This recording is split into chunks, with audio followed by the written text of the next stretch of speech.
Assalamualaikum warahmatullahi wabarakatuh. Perkenalkan, nama saya Nur Fadila dengan stambuk B1 A119301. Di sini saya akan menjelaskan materi atau tugas dari Ibu, yaitu pengantar ekonomi mikro. Adapun yang pertama, hukum permintaan. Hukum permintaan adalah tindakan permintaan adalah harga terbalik antara harga dan jumlah, di mana jika harga naik maka permintaan akan turun. Dengan begitu pun sebaliknya, jika harga turun maka permintaan akan naik. Ini merupakan asumsi ceteris paribus. Sebagai contohnya, kita bisa lihat kurva di samping ini. Sebagaimana kurva permintaan bergeser dari kanan atas ke kiri bawah. Bisa kita lihat di sini, EP2 naik, maka konsumsi mampu memiliki sebanyak Q2. Jika harga P1 turun, maka konsumsi mampu membeli sebanyak Q1. Ini merupakan dua efek yang mempengaruhinya, yaitu efek substitusi dan efek pendapatan. Kurva di samping ini merupakan hukum permintaan atau asumsi ceteris paribus. Yang kedua yaitu pergerakan sepanjang kurva permintaan.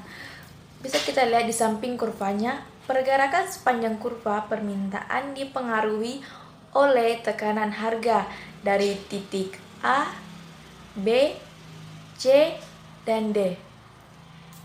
Ini merupakan pergerakan sepanjang kurva permintaan yang disebabkan atau dipengaruhi oleh perubahan harga antara A, B, C, dan D. Yang ketiga, pergeseran kurva permintaan. Pergeseran kurva permintaan ke atas akibat faktor selain harga seperti peningkatan pendapatan yang bergeser ke bawah akibat penurunan pendapatan.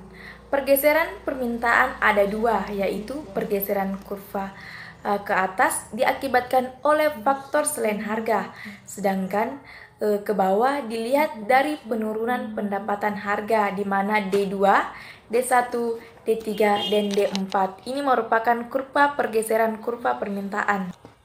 Adapun yang keempat, hukum penawaran, di mana hukum penawaran adalah jika harga suatu barang meningkat, maka jumlah yang ditawarkan meningkat.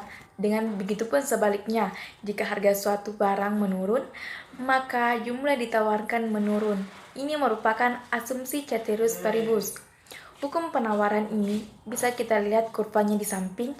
Apabila harga P1 naik, apabila harga P2 naik, maka konsumen kerja mampu membeli sebanyak Q2. Jika P1 menurun, maka hanya bisa membeli Q1. Ini merupakan hukum kurva penawaran. Yang kelima, ini merupakan pergerakan kurva penawaran. Kenaikan suatu harga pendapat menghasilkan pergerakan sepanjang kurva penawaran. Bisa kita lihat contoh kurva di samping, yaitu jika harga es krim pada harga 100, jumlah es krim yang diminta menjadi 1 es krim saja. Sedangkan apabila naik 300, maka kuantitas es yang diminta sebanyak 5. Maka bisa kita tarik titik A dan C mengalami peningkatan. Ini merupakan kurva pergerakan penawaran. Selanjutnya, pergeseran kurva penawaran.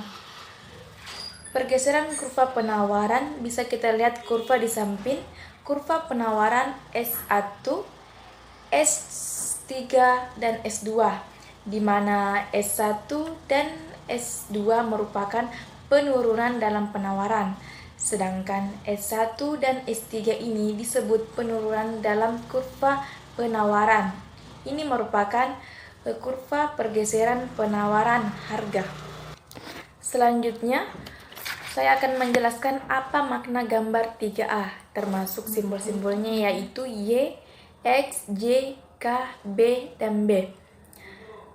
Di sini bisa kita lihat kurvanya di samping, di mana harga Y merupakan harga barang dan X merupakan jumlah barang, dan J merupakan garis anggaran awal, dan B keseimbangan awal, B perubahan keseimbangan.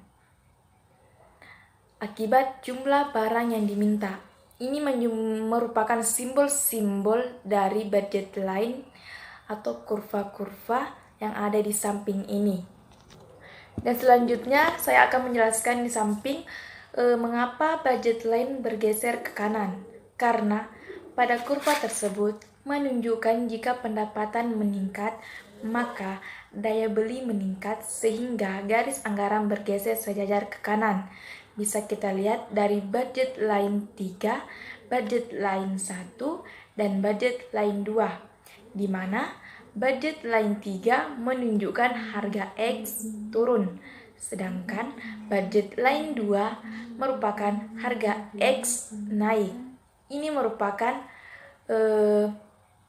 budget line yang bergeser ke kanan.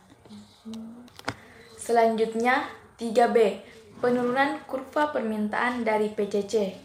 Di sini saya akan menjelaskan dan menunjukkan apa yang dimaksud dengan PCC. PCC adalah Price Consumption Curve, kombinasi barang atau jasa yang dikonsumsi oleh konsumen yang memberikan kepuasan utilitas maksimum kepada konsumen pada berbagai tingkat harga. Bisa kita lihat kurva di samping itu, IC1, IC2, IC3, di mana adanya penurunan kurva permintaan, dan menjelaskan dan menunjukkan bagaimana kurva PCC diturunkan. Kurva di bawah menunjukkan keseimbangan awal berada di titik A. Bila harga barang X turun, maka kemampuan membeli barang X meningkat dari jumlah anggaran yang tetap ditunjukkan oleh garis anggaran bergeser ke budget line 2 dan budget line 3. Keseimbangan pun berubah dari titik A ke titik B dan C. Ini merupakan penurunan kurva permintaan dari Price Consumption Curve atau disingkat PCC. Dan yang terakhir 3B. Di sini akan menjelaskan nomor yang terakhir, yaitu di mana menjelaskan dan menunjukkan bagaimana proses penurunan kurva permintaan dari PCC. Pada gambar di atas titik keseimbangan B diperoleh pada garis anggaran JK. Pada garis ini berlaku harga barang X sebesar 200 per unit. Jumlah barang X yang dibeli adalah 2 unit. Jadi, pada harga X Rp 200 per unit, jumlah X yang akan dibeli sebanyak 2 unit. Informasi ini yang akan dibeli sebanyak 2 unit. Informasi ini kita petakan ke dalam diagram bawah. Demikian pula, apabila harga barang X menjadi Rp 100 per unit, kita memperoleh garis anggaran JK. Titik keseimbangan yang baru adalah B dengan jumlah barang X yang diminta sebanyak 6 unit.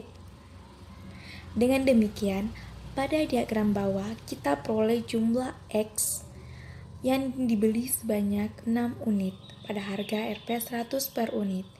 Demikian seterusnya untuk tingkat harga yang lain. Bisa kita lihat kurva di samping ini di mana 100 sama dengan 2, 200 sama dengan 6 unit.